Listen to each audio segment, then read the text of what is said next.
to the latest edition of the Talking City podcast with myself, Alex James, and City writer Tyrone Marshall in a slightly different setting than normal at the CFA post Pep Guardiola press conference ahead of the Manchester derby. But before we sort of dive into our surroundings and what was said in the press conference and obviously look ahead to the game, just a word from our sponsors, NordVPN.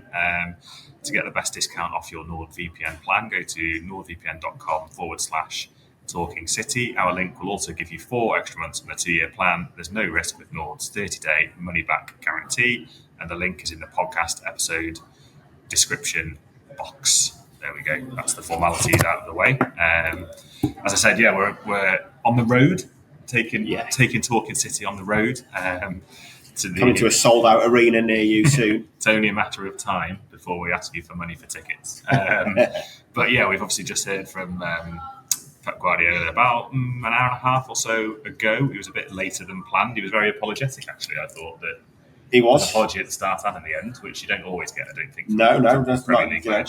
That's nice. Me and you used to cover the same club where a certain manager would be 30 minutes to an hour late, name and no name, Sean Dyche, and very, very rarely apologised for it.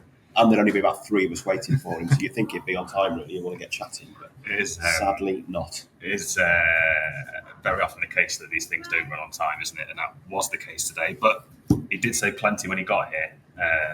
Obviously, a lot to cover. The first time we've kind of spoken to him since the window. Obviously, big game on Sunday against United, and a whole host of injuries, and it was better news than I think probably everybody would have expected in terms of the injury front. It was till about 10 minutes ago when we realised he said something that everyone had missed in the original section. So yeah, I think it's probably better news. Although I don't know, I feel like I'll wait until the team sheet lands to know for certain. Very true. It kind of felt like he'd forgotten who was and wasn't injured when he started answering it. It did feel like he needed a list. There was that many players on the list. So there was no mention of Kusanov, who obviously withdrew from international duty, and the Uzbekistan FA said he was out for 2 weeks with a calf injury. 2 weeks would take him right until the derby, so maybe he's fit. No mention of Lewis or O'Reilly, who obviously both pulled out of international duty. He said Stones was a doubt, and then obviously we know Marmoush is out, but he said Marmoush only a few weeks, should be back for October internationals, which I think is good, given it was a knee injury. And obviously Cherky we know is out for 2 months, and it turns out he also said Nouri is out for this weekend. Lost in the Ryan and too many Ryans. One of them needs to go, and they both have gone. Unfortunately, both have gone to the treatment table. So right at the start, he said Ryan Nouri and Ryan Cherky are out, but it can be difficult to pick him up in that room sometimes. And I don't think any of us actually heard him say Ryan out Nouri, but someone downstairs just suggested that Nouri was out, and then listening back to the tape, sure enough, he did say it. So yeah. Nouri is out. So I guess that poses a potential problem at left back going into the weekend. Yeah, not sure where that leaves the team. No, because he didn't mention Kovacic, but we know he's going to be out until next month. He didn't mention Calvin Phillips, who's going to be in the Premier League squad, so theoretically could be available. Yeah, possibly the biggest bombshell of the day. Yeah, he's obviously not fit just yet anyway. But he also didn't mention Guardiola or Savinho, who haven't played at all this season yet. So presumably they're fit and available. Yeah, he seems to suggest the others were okay, didn't he? He did. But like I say, I feel like he'd kind of forgotten who was and wasn't injured. Let's just say I won't be making any FPL decisions based on this press conference. I think we saw Savinho in some City kit last week, and I think he's done a bit of training. I believe Guardiola's back training as well. So I guess they could both be in the squad, whether they'll start or not. Yeah, and Phil Foden seemed like he's going to be available and in contention as well. Yeah. Whether that's from the start, obviously time will tell. It feels probably unlikely that he gets thrown in from the start. But I think so. Yeah. Even with Marmoush being out and obviously got Savinho back, Oscar Bob available, and Jeremy Doku potentially the option on the left. First time you've spoken to him, I didn't speak to him, I just observed. First time that he's sort of done a press conference since deadline day, though, and he was, I think he's pretty insightful in terms of Donnarumma and Ederson.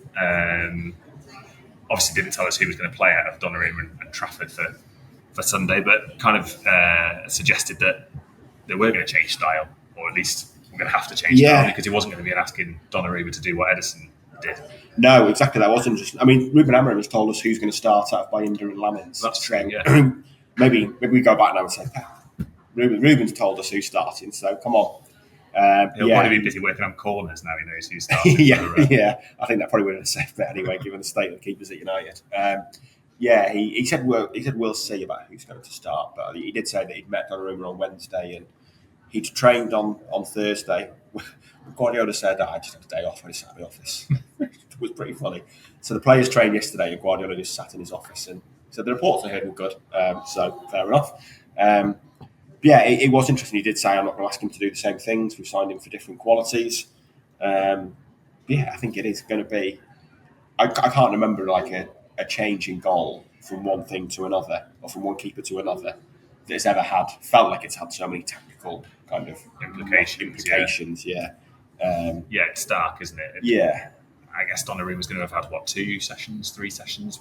So they weren't training on Wednesday, but they trained Thursday, would have trained today. Probably do a walkthrough or something tomorrow. So potentially 3 sessions. I don't know. I mean, if you wanted a keeper to make a save for you on Sunday, you'd probably go Donnarumma, and Guardiola did kind of say that. He said he's massive, he's tall. What we want is a goalkeeper to make saves, and he's probably the best shot-stopping goalkeeper in the world. I don't think there'd be too many debates about that. But like he did say, he's got different qualities to Ederson, and that's going to make a big difference for City in terms of the high line. But he also referenced, he used the example of the wingers that they've got, kind of going from Sane to Sterling and then Mahrez, and the wingers now, they're very different. So that's shown an adaptation. And the classic example that we talked about, I think, the other day, and I wrote about is Haaland. And you would never have imagined the City, certainly the first incarnation under Pep with Aguero, and then even when he moved into the false line area, you'd never have imagined he'd want a pure number 9 who rarely gets involved in build-up play. But he did. Everyone said, how's this going to work? And Haaland just went, well, just give me the ball and I'll just score. I'll score loads of goals, that works. So maybe this will just be a case of take some shots and I'll stop them. And we'll win some games.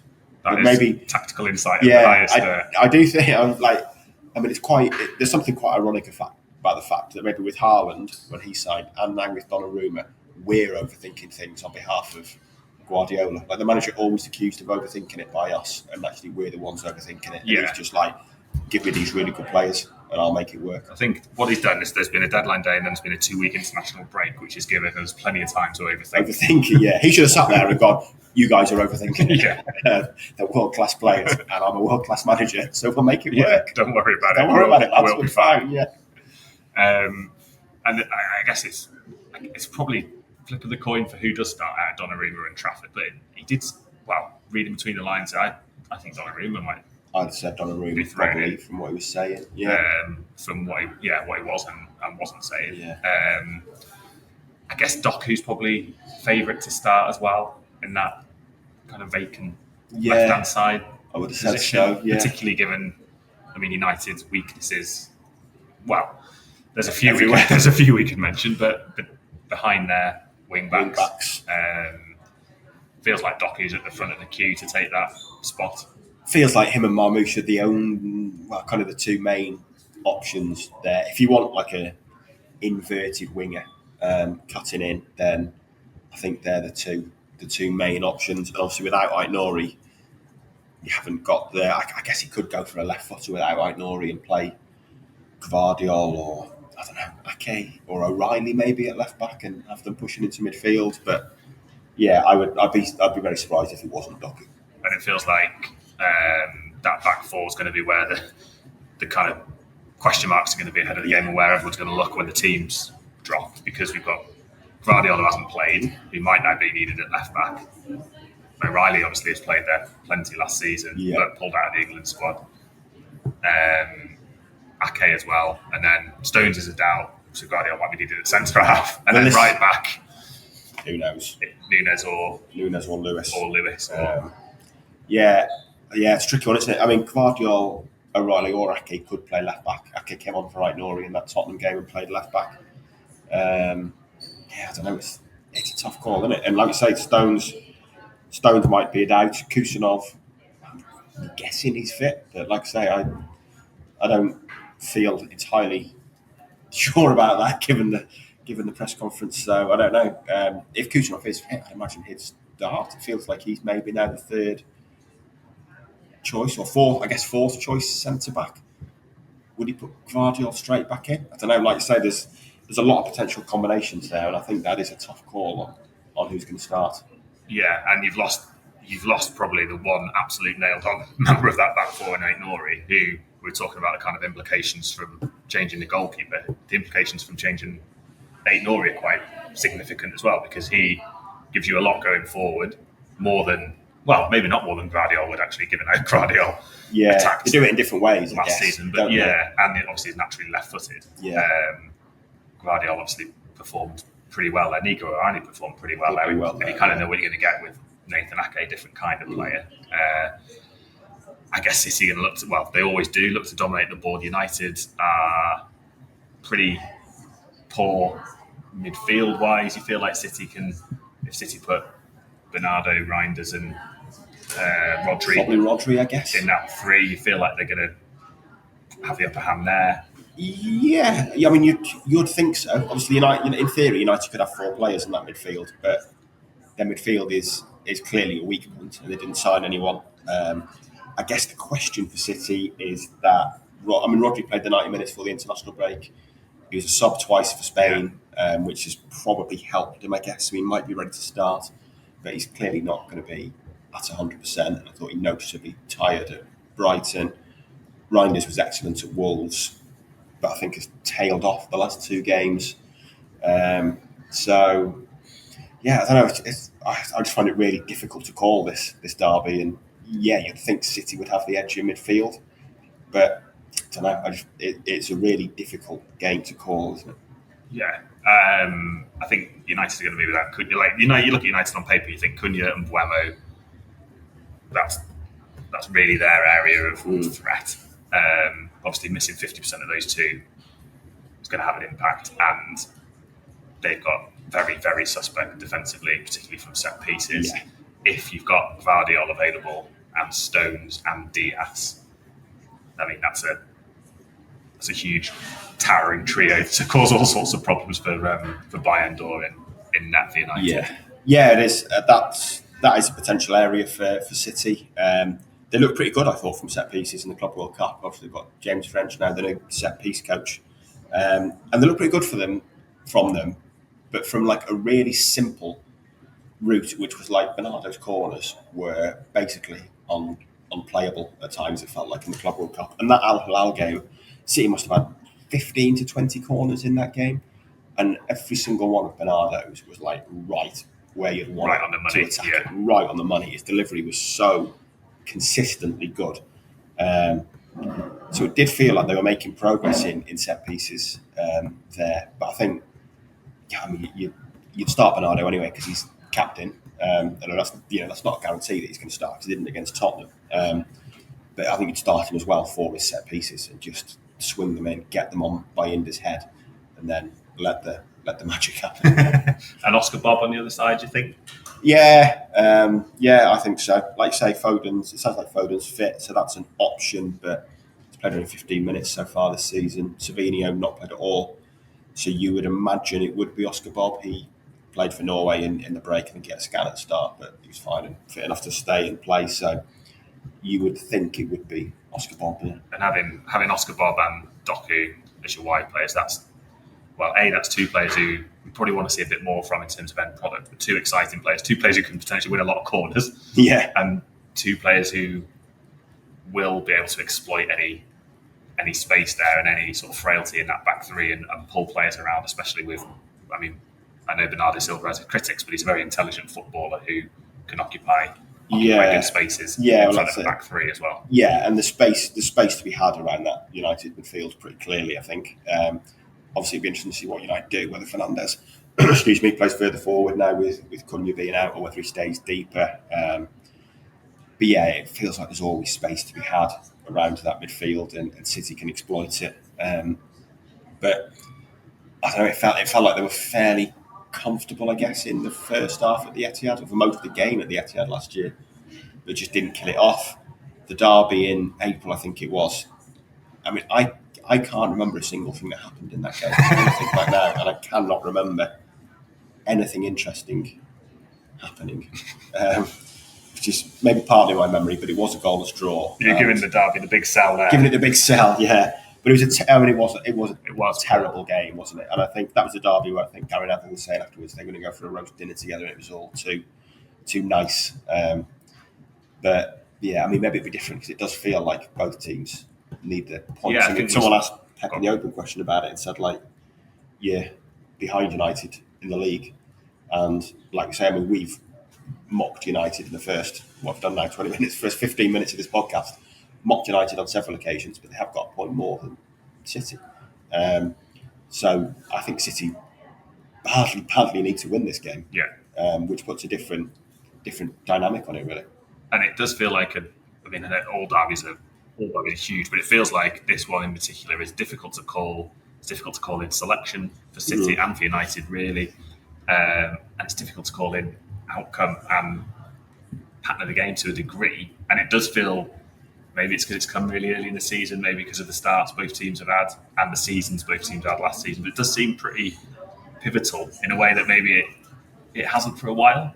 Yeah, possibly. I mean, like I say that. Aside from the cup final, and obviously, the cup final was obviously a huge one. In the league, maybe not. I mean, the one in April last year was a non-event because it mattered so little. Yeah, exactly. I think United, City were always going to get top four. United were done at that stage, and even the game in December, it was at City were having a bad run at that point.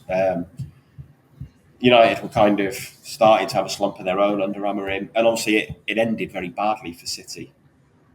I don't know, it didn't really feel like it meant that much. They were probably in a worse position than they are now, but I don't know, because this is a new season, and I think we all thought that's gone now, that's behind City, draw a line under that. For the same things to now be happening, I think it in a way feels more concerning, which is why it's more important for City, and I think it's big for both clubs because both of them go into big fixtures next week. Yeah. So United play Chelsea next week, I think. City obviously go to Arsenal. So if there's a loser on Sunday, or in City's case, even if there's a draw, I think it puts huge pressure on the following game because it's not inconceivable that City have won one in their first 5. Yeah. And at that point, we're all going, what's happening here? Do we need to have a conversation here about change and things like that? It's also not inconceivable they beat United and draw at Arsenal, and 4 points is a fantastic week for them. But it does feel like if there is a loser, it kind of puts a lot of pressure on the following week's game. So I think it's almost like yes, it's a derby, it's a massive game in its own right, but it feels like it's a big week for both teams. Obviously, United haven't got a European game, City have, and I don't know, it feels like it feels like this week you can't take the game in isolation. For both clubs, it's being taken in the context of a big week, like bookended by 2 Big 6 Premier League games. Yeah, and we speak about momentum, and it's the same over this international break. Obviously, it's obviously a bit more deflating because of the result that preceded it. You go into a week like this on the back of a win, everybody's lifted. Yeah. Suddenly we're thinking, oh yeah, this is the City we can see. The Napoli game, City are going to be favourites for that game, and it's obviously a big game, Champions League game, but it's not the same when you've got 8 matches in the Champions League to finish in the top 16. Yeah, you can't afford exactly, yeah. And then, as we know, Arsenal is a huge game next weekend, and you do want to be going into that with a bit of momentum to show for it. So, yeah, huge contest, and I think Pep referenced the supporters a couple of times in that, certainly once in that press conference, of how important it will be for them, obviously, and no one knows that as much as Pep. So, massive occasion, and we can just touch on, I think, a bit of news as well. That's sort of coming out of City this afternoon in terms of a new contract for Rico Lewis, who may or may not start the game, and whose future seemed to be uncertain at times in the last sort of 6 months. But I guess this is a significant show of faith from Pep and the club. Yeah, I think so. Like I say, it's a strange situation. I think what's happened with Lewis this summer. That interest from Forest didn't come out of the blue. Really, I don't think it's not like football manager now where you just put a bid in for a player and see what happens. Like Forest would have got to that stage because from someone, they would have been given encouragement. This is a deal that can happen, and I don't think that would have come from Lewis particularly. He's always seemed. I mean, I spoke to him once last season. I think he's quite good, isn't he, for a chat after a game? Yeah, he is. So at Wolves, when it was the day after the Forest stories had broken, they won 4-0, and I asked him to stop in the mix zone, and he did. And we did a bit about the game, but then he kind of like, got to ask you about this, and he was great. So this is the only team I've ever imagined myself playing for. I want to stay. And then, like within a couple of days, the news comes out he is signing a new contract, which is now done and dusted. So yeah, bit of an odd one. Obviously, it kind of felt like it came at that chaotic point of the window where the squad was too big, players hadn't gone, not enough players had left, and it was almost like we need to think outside the box now. And maybe via Viana or via agents, it's been made like where like his contract's running, got 2 years, 3 years left, have 2 years left, can't remember, but maybe there's a deal to be done here. And then I think Guardiola is not a player he wants to lose. So yeah, he ends up getting his new contract. But it'll be interesting to see how it goes for him this season, because that right back slot is up for grabs. But I think it's a pretty widespread view amongst the fan base that neither are the answer. And you would, if they were to sign a right back, you would have another right back and Lewis as your two. I think you'd rather have those two than another and Nunes. I think Lewis has got a bit of a point to prove after the way things went for him last season, and looked good on the opening weekend, but everyone looked good against Wolves. Things have been a bit tougher since. Be an interesting few months for him in terms of A, how much he plays, and B, how much he can kind of build that consistency, I guess, that obviously everybody will be looking for. But yeah, I think we'll leave it there, because we are in quite a busier thoroughfare than I anticipated it being, actually, at City's training ground. So thanks for bearing with us. I know it won't be the sort of high quality. Well, it'll still be high quality, but it won't be the high quality sound levels of the insight remains high quality. Yeah, of the studio we have back at base, but we'll be back in there on Monday to reflect on the derby and catch up on what's gone on the weekend. And obviously, you can follow every kick, every cough and spit from the derby on the MEN. Tyrone, you'll be there, front and centre. Well, I was in front. I mean, it's not like I'm playing. You're not doing the halftime draw. So we'll be, obviously all the usual match build-up and coverage to come over the next 24, 48 hours. And we will speak to you all again on Monday. So thanks very much for watching. Thanks for listening, and we'll see you soon.